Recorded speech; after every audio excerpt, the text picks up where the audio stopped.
Okay, hi everyone, this is SmithyQ, SmithyQ.com, and I'm here with another video analysis, and I suppose I should call this one Smithy's Revenge, because last week I posted a game where I had, I lost to a certain opponent.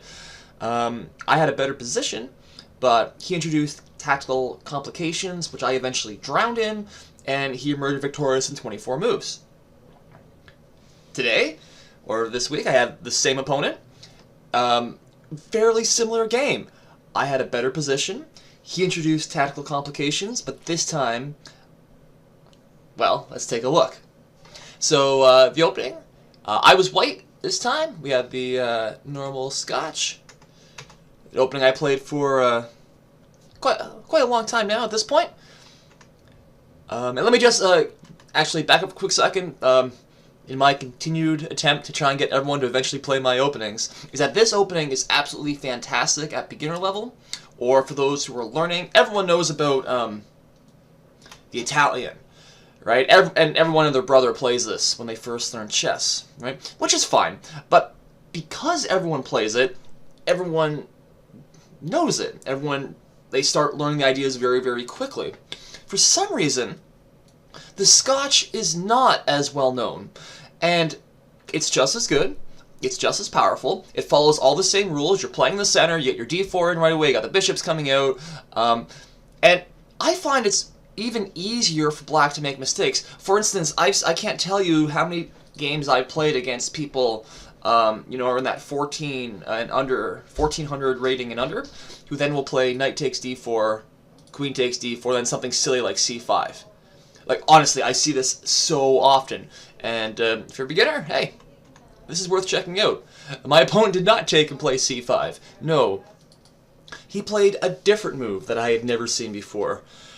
He played d5, which I didn't even know was playable, and this really shows the inexhaustible nature of chess, where here it is on move 4, completely novel, completely new, completely unique position. I quickly checked my database. It's not very big, but it's never had this move in it. So we're in virgin territory right now. This position, it reminds me of certain positions of the Sicilian, or more accurately, what's known as the Elephant Gambit. Let me just back up. E4, E5, Knight F3. And here, there's a tricky move. There's a tricky opening, D5, right away. And computers are impressed. Grandmasters aren't impressed, but I've always gone, I don't know. I've played this, I think, 3 times against me, and it seems as if white plays perfectly, he gets a better than normal advantage, but if he makes one small slip-up, then all of a sudden black has a lot of play. One possible line, goes e4, and, we get something like this coming in. And sure, white's going to win a pawn, which makes it a gambit. But we get a position that's like this. The queen's well placed. It's hard to attack it with a piece, right? So they'll take a couple moves to get knight f3 in, right? It'll take a little bit. And it's not clear, and the knight can't go to c3. Black's bishop's already doing well. He's going to castle really soon, open d-file. I mean, black's got practical chance at the very least. I think it's interesting. Maybe, I don't know, maybe it's not playable at the Grandmaster level or the Super Grandmaster level, but I think it's interesting. I think it's interesting. And same thing here, this d5. It's very interesting. And I feel there's 2 ways to play against this, primarily.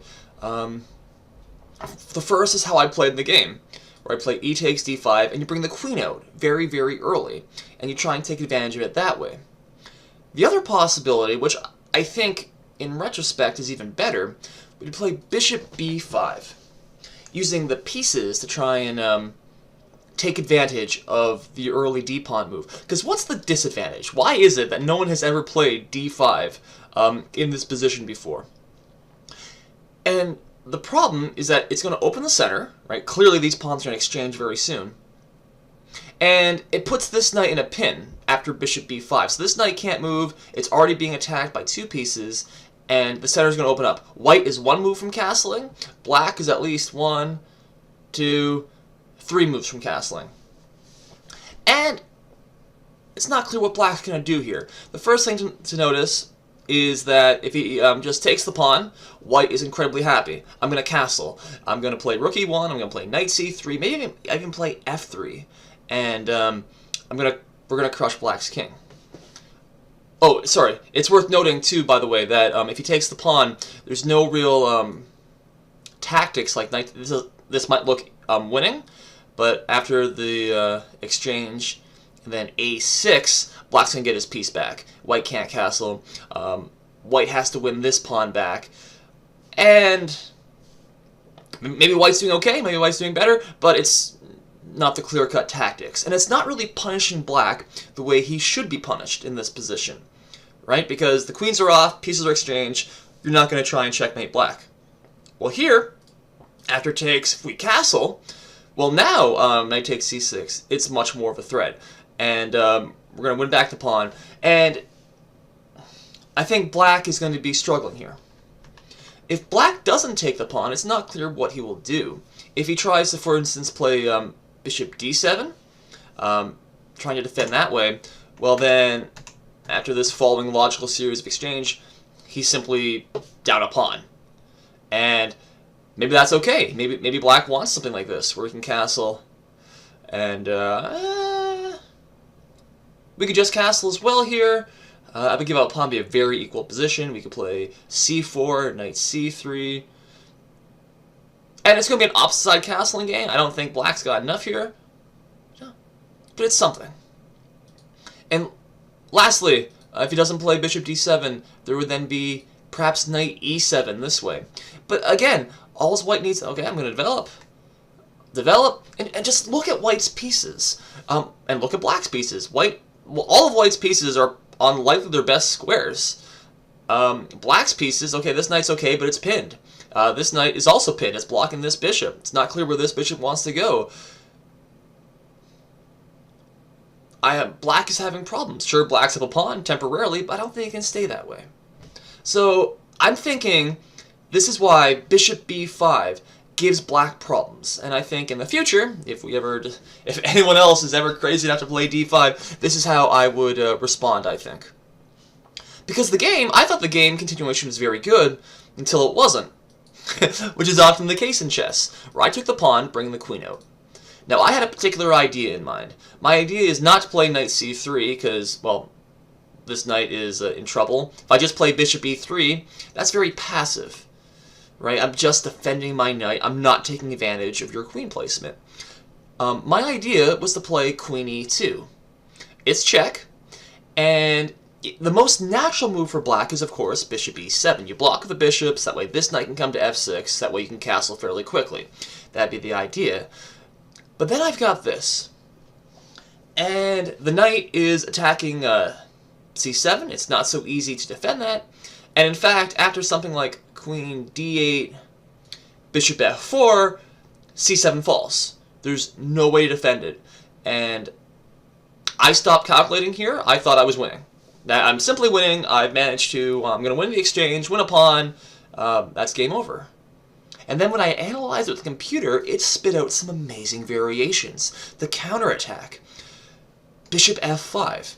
Now the point here is that white's still okay, but you don't want to take on c7 too early. If I take c7 right now, king f8, and then I take the rook, well, now black plays knight d4.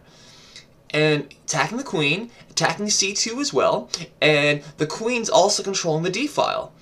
My bishop hasn't moved. So, for instance, I don't know where my queen goes.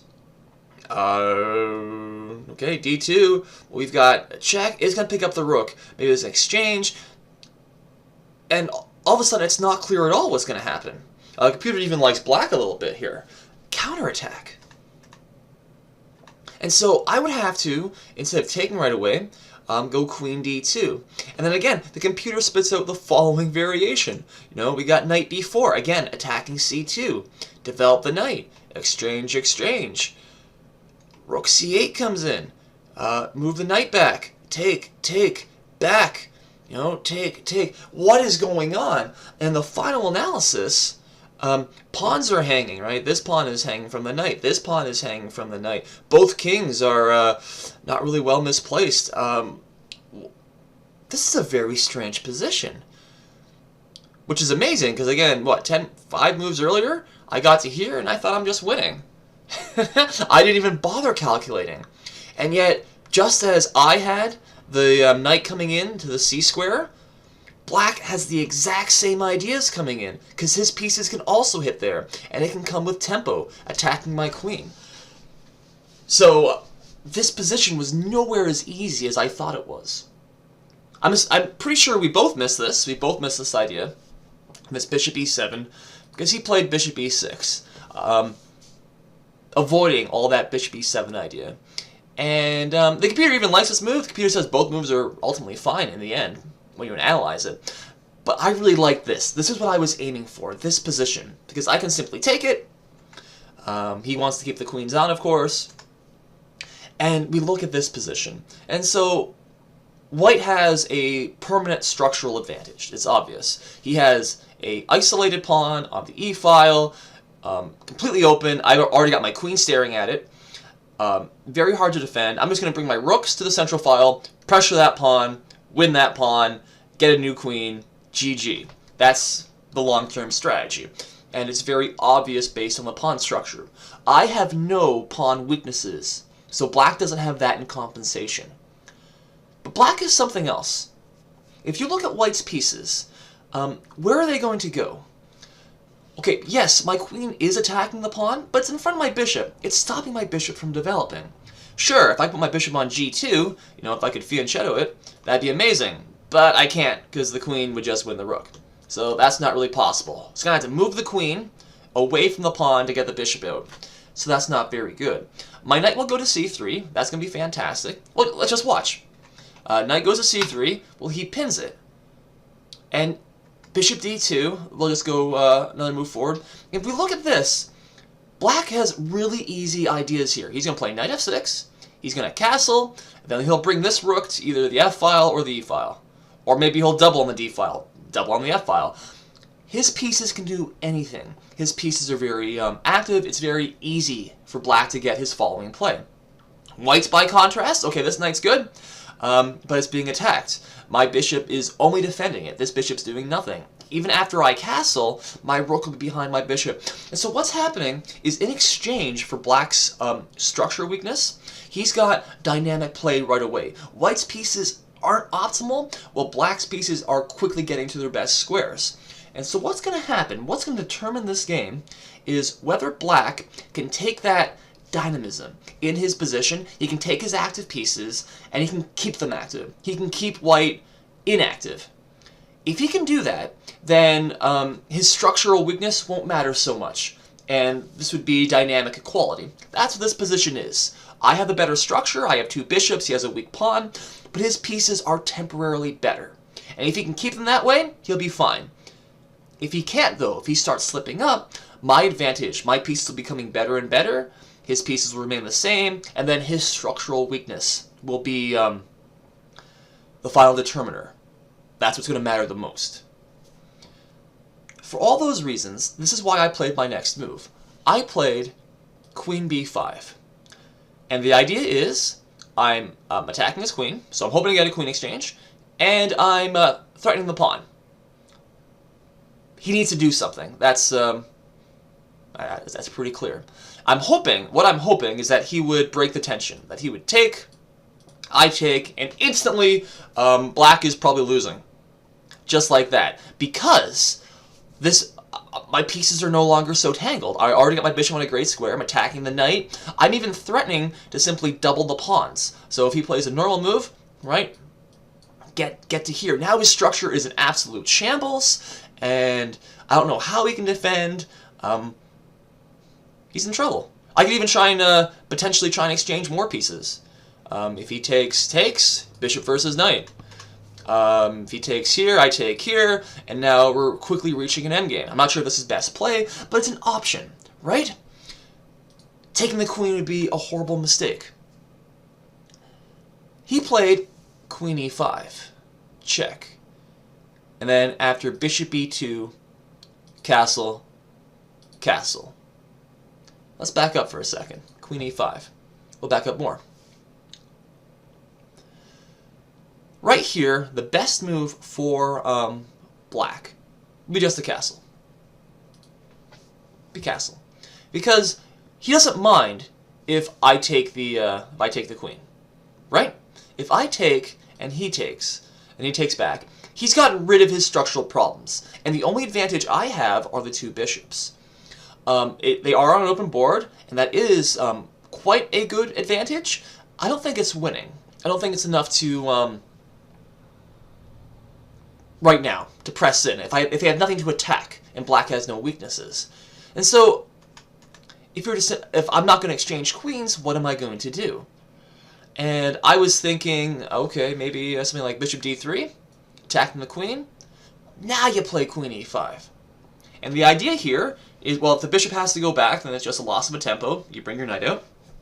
And if I exchange now, notice how the knight is attacking the bishop. The bishop's going to have to move somewhere, probably right back here. And again, black's pieces are remaining active. He's going to have knight f6 coming. His rook's going to come to open file. And it's not clear what white's immediate play is going to be. It's actually hard to get these bishops out somewhere without causing damage, right? If we try and move this bishop somewhere, again, we have to wonder, will losing our pawn structure now with a bishop takes c3? Or maybe the knight just goes here, maybe the knight goes back, maybe this knight goes here. There's a whole bunch of ideas here. It's difficult for white to untangle. So let's look at that again. So after queen b5, castle, bishop d3, then queen e5 with check, likely leading to this position. When you played after queen b5, queen e5 right away, this led to a possibility, which I missed. It could have been, I would take, you take, and now I can castle, which is different. Notice the difference in the position. I have castled, you haven't.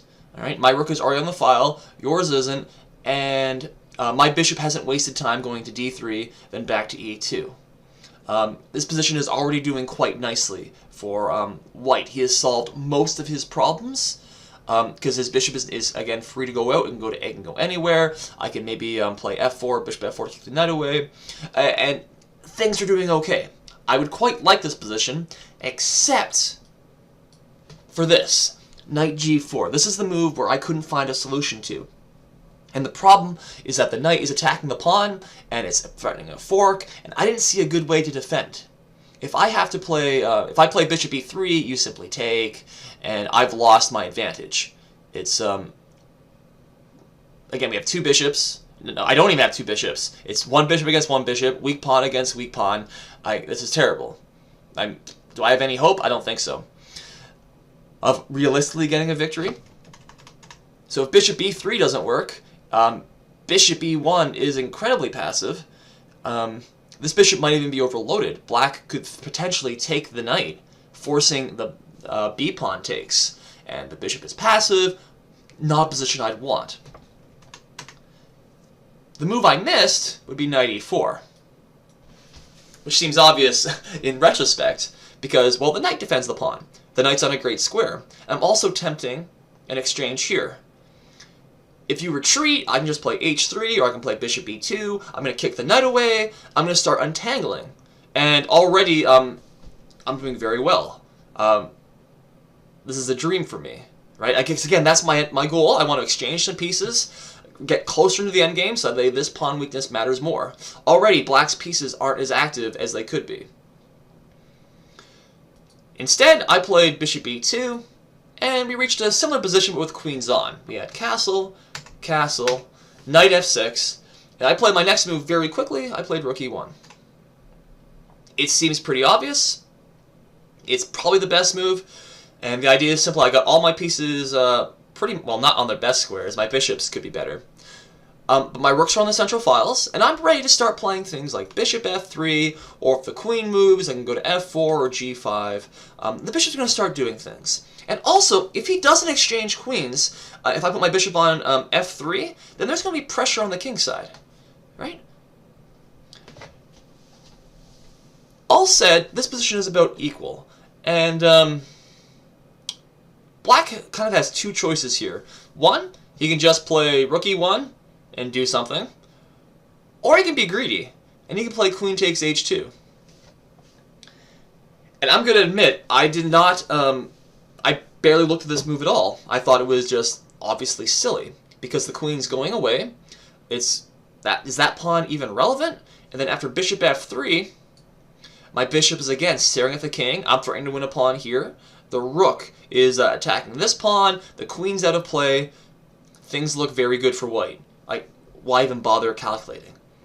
But then you see this, and this amazed me. Bishop takes c3. Bishop takes c3. Rook takes, knight e4. What's the idea? Well, the idea is, okay, he wants to take the knight off right away. The knight is also blocking this bishop. And if we take the knight, well, after queen f4, and then, look at this. Black is still up a pawn, at least temporarily. White is attacking the g-pawn, but black is also attacking the g-pawn. And things are nowhere near as clear. White does not have an obvious attack against the king. This bishop is staring in the wrong direction.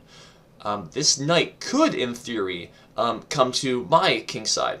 I guess it's my queen's side, but you know, it can come towards my king.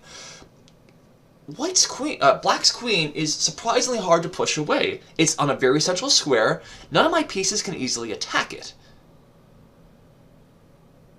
Okay, yeah, sure. I mean, the rook can slide over. It's just going to win a pawn over here. Then his h-pawn's going to go really fast. This is a tough position.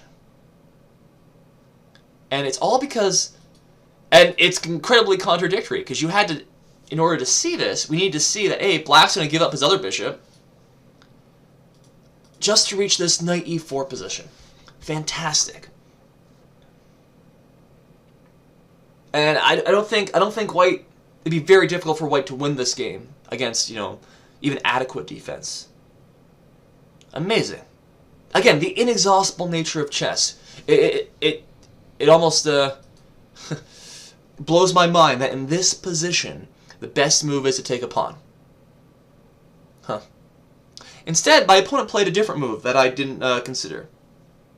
He played rook takes d2. And I'll be honest, I don't know about this move. I can't even begin to describe it. This, to me, just looks like a losing move.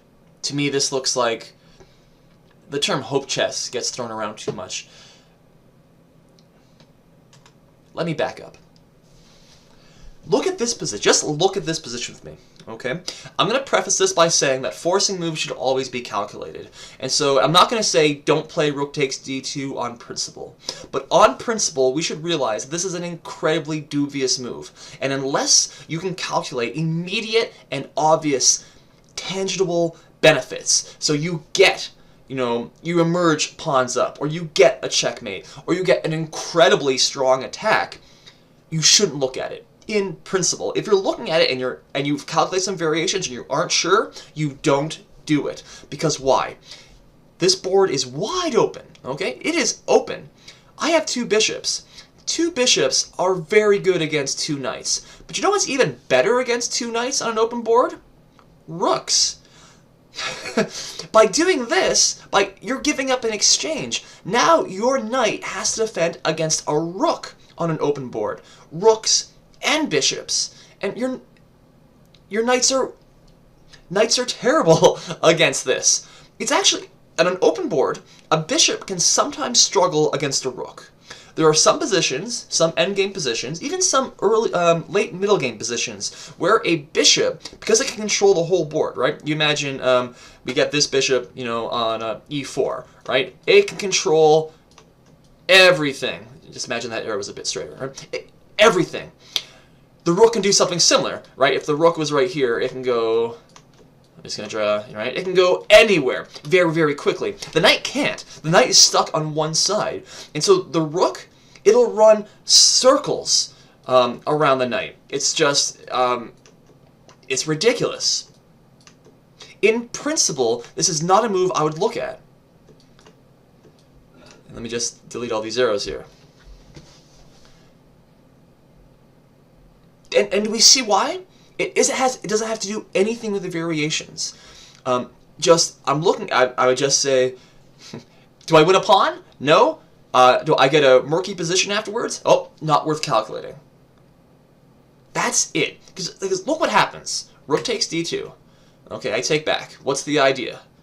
The only possible idea would be to take on c3. Because, okay, take. He takes the queen. Now, even here, you might be thinking, okay, maybe I've got, some knight b4 ideas with some check or something, or maybe I got queen a1 check, but everything is stopped by perhaps the most obvious move on the board, queen b2, and black has nothing. There is nothing here. It's he's forced to retreat. His attack is already over, and now we're going to see the rest of this game is easy. It's very easy. All I'm going to do is I'm going to coordinate my rook and my bishop against his weakness, which, lo and behold, is on a light square, so even my bishop can attack it. And his knights, well, just watch. Watch how I roll him over. It's simple, it's a steamroller, and it's obvious. And it all makes sense, because I have rooks and bishops on an open board against knights with no outposts. It's going to be terrible. So I play bishop f3. Bishop goes to best diagonal, the long diagonal. It's pressuring the knight. If this knight ever moves, notice how queen b7, check, and mate, just like that. His knight now can't come to d5. I'm just going to exchange it. Also notice how the queen is x-raying through the knight into the g-pawn. His rook isn't doing anything. Okay, he brings his rook over. I play rook e3, and now I've got more ideas. Look at this. Now the rook wants to slide over, attacking the, and just look how strong this is. Let's say he does nothing. Okay, he does like h6 or something. All right.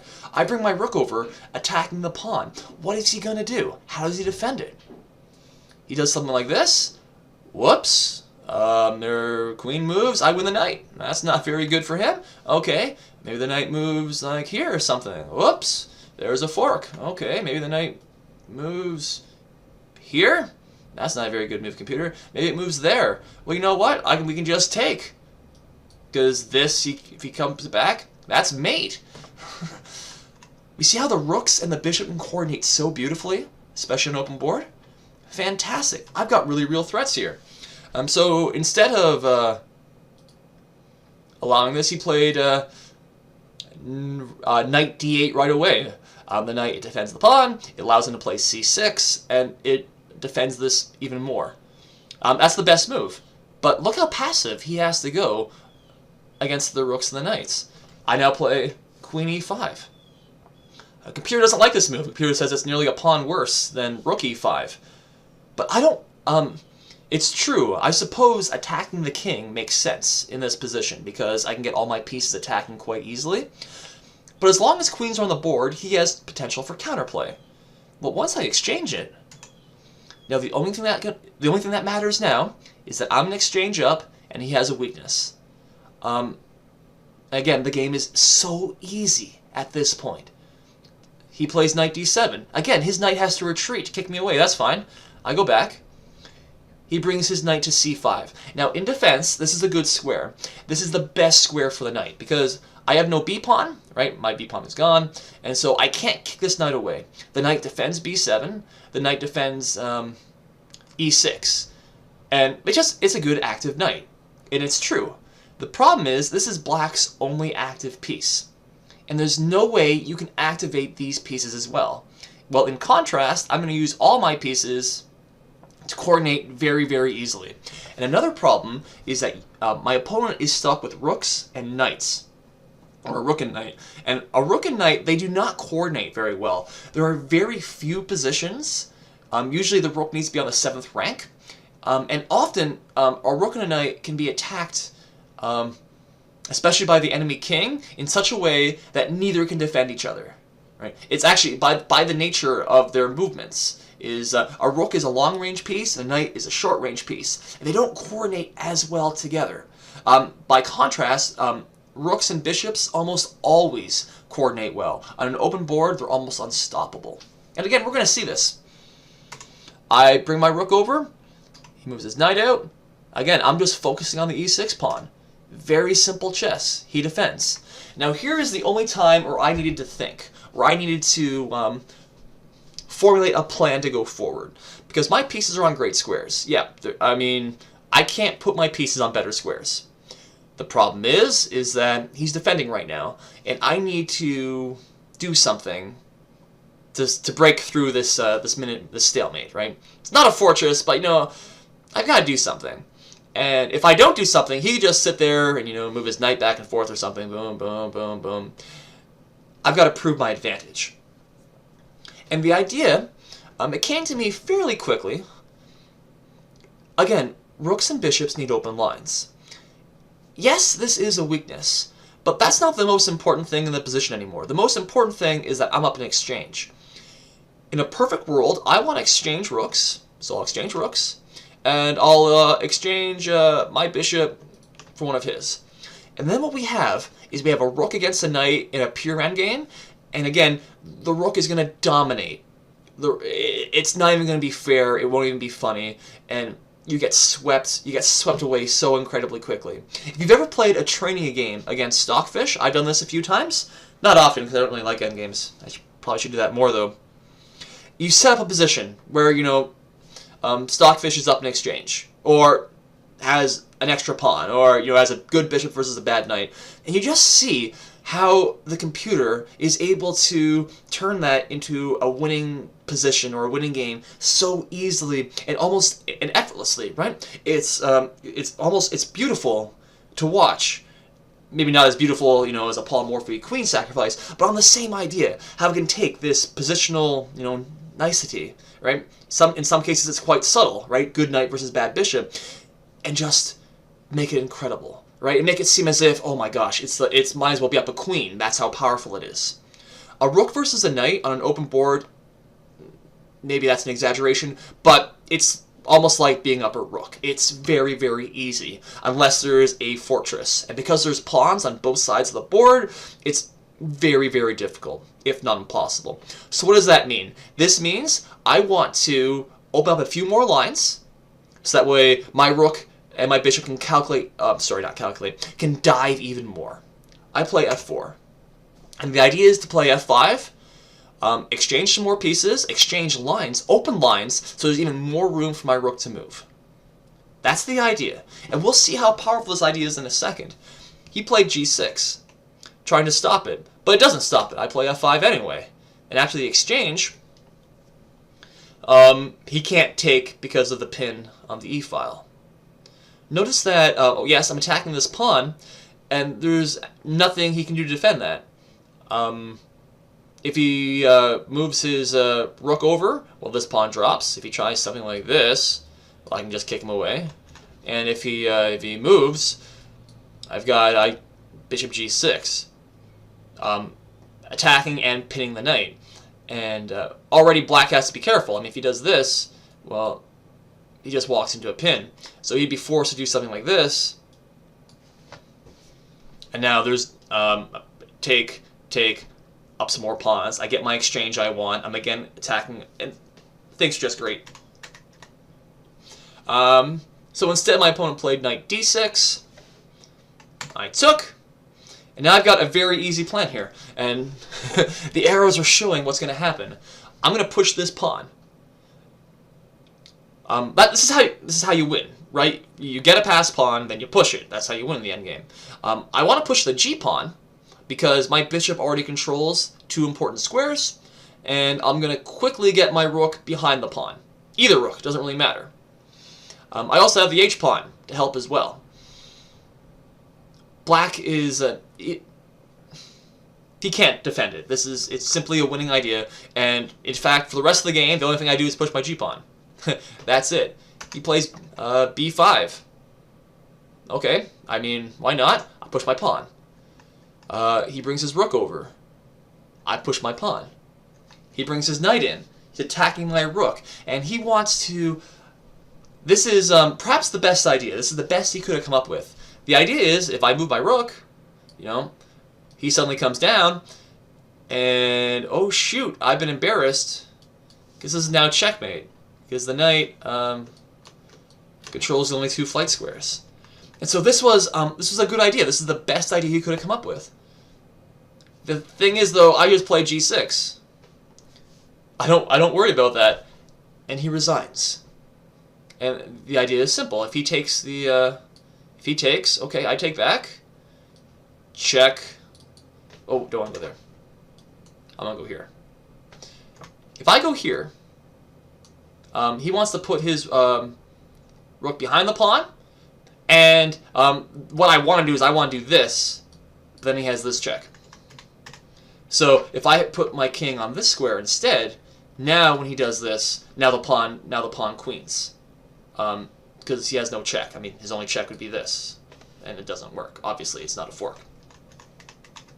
Backing up, and if he doesn't take the I played g6. If he doesn't take the rook, if he just tries this, well then rook e1 stops the checkmate, and pawn queens, just like that. We wanted to back up. Why did I win this game?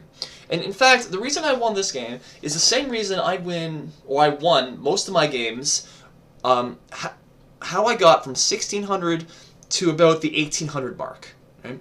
When I was an 1800 player, I wasn't an especially good player in any real sense of the word. I was simply a player who didn't make a lot of mistakes.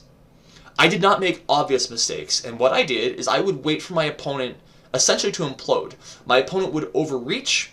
My opponent would try too hard, would try to look for complications where there are no complications, or they would try to attack where there is no attack, and I was then able to take advantage, and I would turn that into victory.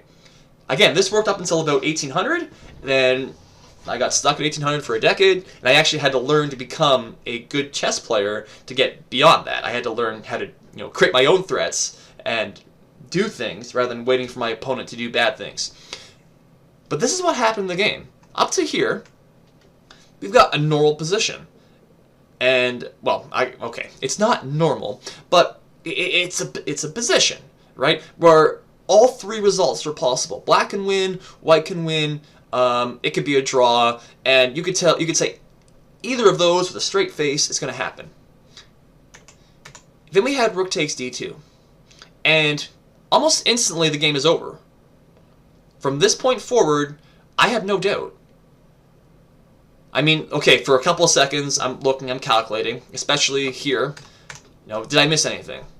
And once he retreated, and I got to a position like this, beyond no doubt. I'm like, okay, the question is, how many moves will it take for me to win? And the reason for that is because at this point, I'm up. It's such a huge advantage having two rooks against two knights. And there's a bishop and a rook as well, right? I'm up at exchange on an open board. That's it. I didn't do anything special. I let my opponent enter that by himself. Now, this is my opponent's style. I've realized this. I played, I believe, 4 games now against my opponent, right? He beat me in one of them. And in every game, he's played the most dynamic moves possible. That's what he does. Right? Even here, we can see that, what was it? On move 4, or he makes the most dynamic move possible, d5. Right? It's opening things up. Bishop b5, maybe it refutes this idea, maybe it doesn't. But he's always playing with his pieces. He's trying to be as active as possible. And this is a good thing. And that's how he beat me. Instead of sitting there and groveling in my last game, is that he came at me. And he gave me rope to hang myself. Right?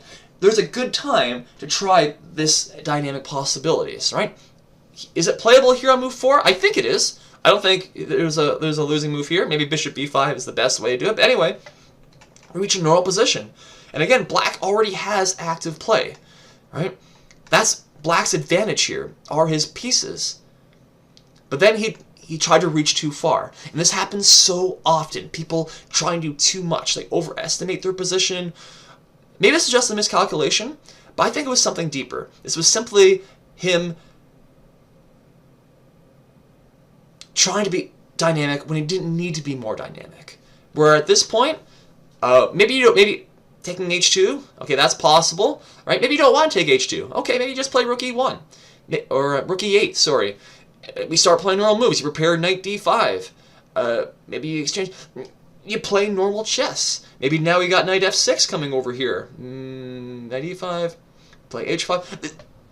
We play chess, and that's it. And then the better player is going to win.